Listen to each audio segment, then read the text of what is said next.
एक था भिखारी। रेल सफर में भीख मांगने के दौरान एक सूट बूट पहने सेठ जी उसे दिखे।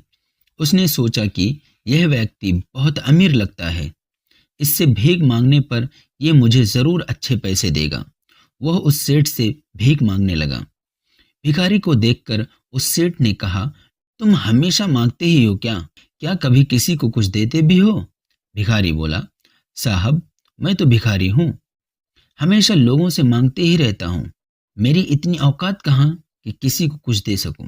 सेठ, जब किसी को कुछ दे नहीं सकते तो तुम्हें मांगने का भी कोई हक नहीं है। मैं एक व्यापारी हूँ और लेन देन में ही विश्वास करता हूँ। अगर तुम्हारे पास मुझे कुछ देने को हो तभी मैं तुम्हें बदले में कुछ दे सकता हूँ।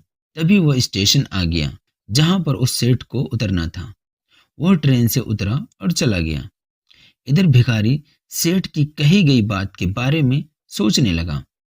सेठ के द्वारा कही गई बात उस भिखारी के दिल में उतर गई। वह सोचने लगा कि शायद मुझे भीख में अधिक पैसा इसलिए नहीं मिलता क्योंकि मैं उसके बदले में किसी को कुछ दे नहीं पाता हूँ। लेकिन मैं तो भिखारी हूँ, किसी को कुछ देने लायक भी नहीं हूँ। लेकिन कब तक मैं लोगों को बिना कुछ दिए केवल मांगता ही रहूंगा? बहुत सोचने के बाद भिखारी ने निर्णय किया कि जो भी व्यक्ति उसे भीख देगा तो उसके बदले में वह भी उस व्यक्ति को कुछ जरूर देगा। लेकिन अब उसके दिमाग में यह प्रश्न चल रहा था कि वो खुद भिखारी है तो भीख के बदले में वो दूसरों को क्या दे सकता है। इस बात को सोचते हुए दिन भर गुजरा, लेकिन उसे अपने प्रश्न का कोई उत्तर नहीं मिला। दूसरे दिन जब वो स्टेशन के पास बैठा हुआ था तभी उसकी नज़र कुछ फूलों पर पड़ी जो स्टेशन के आसपास के पौधों पर खिल रहे थे।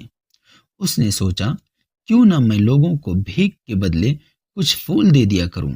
उसको अपना यह विचार अच्छा लगा और उसने वहां से कुछ फूल तोड़ लिए। वह ट्रेन में भीख मांगने पहुंचा। जब भी कोई उसे भीख देता तो उसके बदले में वह भीख देने वाले को कुछ फूल दे देता। उन फूलों को लोग खुश होकर अपने पास रख लेते थे। अब भिखारी रोज फूल तोड़ता और भीख के बदले में उन फूलों को लोगों में बांट देता था। कुछ ही दिनों में उसने महसूस किया कि अब उसे बहुत अधिक लोग भीख देने लगे हैं। वह स्टेशन के पास के सभी फूलों को तोड़ लाता था। जब तक उसके पास फूल रहते थे तब तक उसे बहुत से लोग भीख देते थे। लेकिन जब फूल बांटते बांटते खत्म हो जाते तो उसे भीख भी नहीं मिलती थी। अब रोज ऐसा ही चलता रहा। एक दिन जब वह भीख मांग रहा था तो उसने देखा कि वो सेठ ट्रेन में बैठे हैं, जिसकी वजह से उसे भीख के बदले फूल देने की प्रेरणा मिली थी। वह तुरंत उस व्यक्ति के पास पहुंच गया और भीख मांगते हुए बोला, आज मेरे पास आपको देने के लिए कुछ फूल है, आप मुझे भीख दीजिए, बदले में मैं आपको कुछ फूल दूंगा।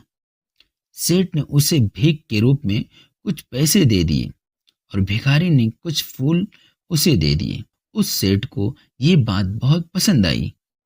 सेठ, वाह क्या बात है, आज तुम भी मेरी तरह एक व्यापारी बन गए हो। इतना कहकर फूल लेकर वह सेठ स्टेशन पर उतर गया। लेकिन उस सेठ द्वारा कही गई बात एक बार फिर से भिखारी के दिल में उतर गई।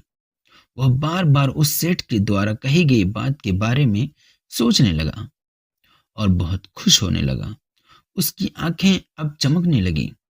उसे लगने लगा कि अब उसके हाथ सफलता की वो चाबी लग गई है जिसके द्वारा वह अपने जीवन को बदल सकता है।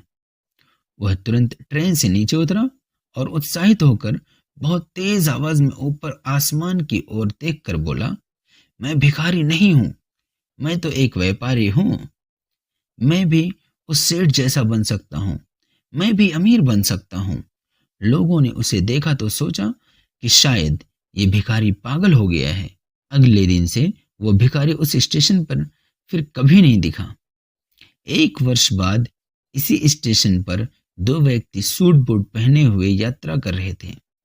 दोनों ने एक दूसरे को देखा तो उनमें से एक ने दूसरे को हाथ जोड़कर प्रणाम किया और कहा, क्या आपने मुझे पहचाना? सेठ, नहीं तो शायद हम लोग पहली बार मिल रहे हैं। भिखारी, सेठ जी, आप याद कीजिए, हम पहले बार नहीं बल्कि तीसरी बार मिल रहे हैं। सेठ, मुझे याद नहीं आ रहा है। वैसे हम पहले 2 बार कब मिले थे? अब पहला व्यक्ति मुस्कुराया और बोला, हम पहले भी 2 बार इसी ट्रेन में मिले थे। मैं वही भिखारी हूँ जिसको आपने पहली मुलाकात में बताया कि मुझे जीवन में क्या करना चाहिए, और दूसरी मुलाकात में बताया कि मैं वास्तव में कौन हूँ।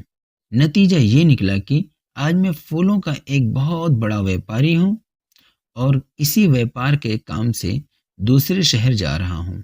आपने मुझे पहली मुलाकात में प्रकृति का नियम बताया था, जिसके अनुसार हमें तभी कुछ मिलता है जब हम कुछ देते हैं। लेन देन का ये नियम वास्तव में काम करता है। मैंने ये बहुत अच्छी तरह महसूस किया है, लेकिन मैं खुद को हमेशा भिखारी ही समझता रहा।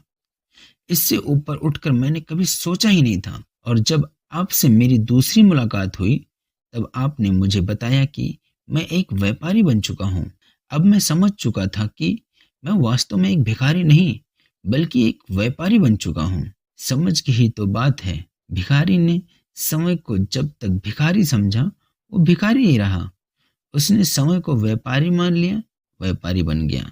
इसलिए समय को जानने पर सबसे अधिक जोर दिया करो। जिस दिन हम समझ लेंगे कि मैं कौन हूँ, अर्थात मैं भगवान का अंश हूँ, फिर जानने समझने को रह ही क्या जाएगा। थैंक यू, शुक्रिया।